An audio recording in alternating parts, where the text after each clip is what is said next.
দ্বৈত শাসন ব্যবস্থায় শাসন রাজস্ব আদায়ের দায়িত্ব কার উপর ন্যস্ত হয়? লর্ড ক্লাইভের উপর। বাংলায় দ্বৈত শাসন ব্যবস্থা কে রহিত করেন? ওয়ারেন হেস্টিংস বাংলায় দ্বৈত শাসন ব্যবস্থা রহিত করেন। নিলাম সূত্রে কে জমি বন্দোবস্তের প্রথা চালু করেন? ওয়ারেন হেস্টিংস নিলাম সূত্রে জমি বন্দোবস্তের প্রথা চালু করেন। ওয়ারেন হেস্টিংস কবে বাংলার গভর্নর জেনারেল নিযুক্ত হন? 1772 সালে ওয়ারেন হেস্টিংস বাংলার গভর্নর জেনারেল নিযুক্ত হন। চিরস্থায়ী ভূমি বন্দোবস্ত প্রবর্তন করেন কে?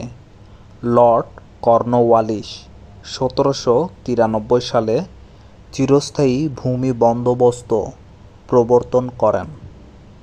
76-এর মন্বন্তর কখন হয়েছিল? 1176 বাংলা এবং 1770 হল ইংরেজি সাল। 50-এর মন্বন্তর কখন হয়েছিল?